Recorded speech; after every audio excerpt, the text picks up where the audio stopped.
L'Hospital Sant Joan d'Espí Moisès Broggi ja és una realitat. El dia 27 de febrer es va celebrar l'acte inaugural d'aquest centre sanitari, tot i que funciona des de principis de mes. Aquest hospital donarà servei a unes 350.000 persones, entre elles la població santjustenca. Això vol dir que el Sant Joan d'Espí Moisès Broggi cobrirà les necessitats d'11 municipis de la comarca del Baix Llobregat. L'hospital esdevé així un hospital de referència, equipat amb les tecnologies més modernes.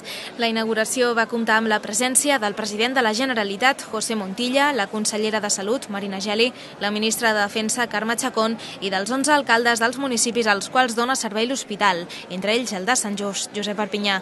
A més, l'home que dona nom a l'hospital, el senyor Moisès Broggi, amb 102 anys, no va voler perdre's l'acte i ser present en la realització d'aquesta reivindicació ciutadana que ell mateix va impulsar l'any 1976.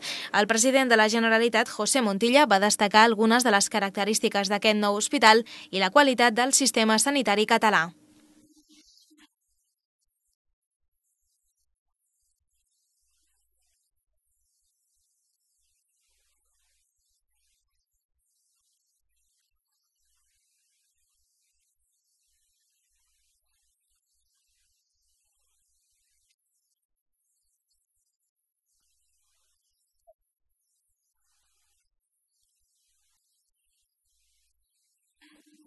L'alcalde de Sant Just, Josep Perpinyà, també va comentar amb els ciutadans i ciutadanes la importància de la creació d'aquest hospital.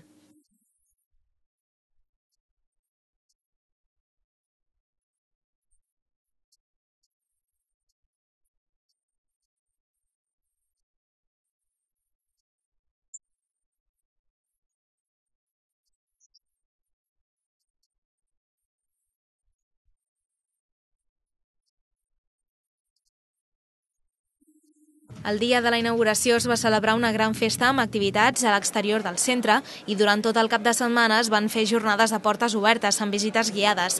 Aquestes jornades van tenir un gran èxit de participació ciutadana, ja que hi van assistir unes 10.000 persones entre dissabte i diumenge. Amb tot plegat, ja es pot dir que la ciutadania del Baix Llobregat ha vist complerta la seva reivindicació de millorar el sistema sanitari amb la creació i la inauguració oficial de l'Hospital Sant Joan d'Espí Moisès Broggi.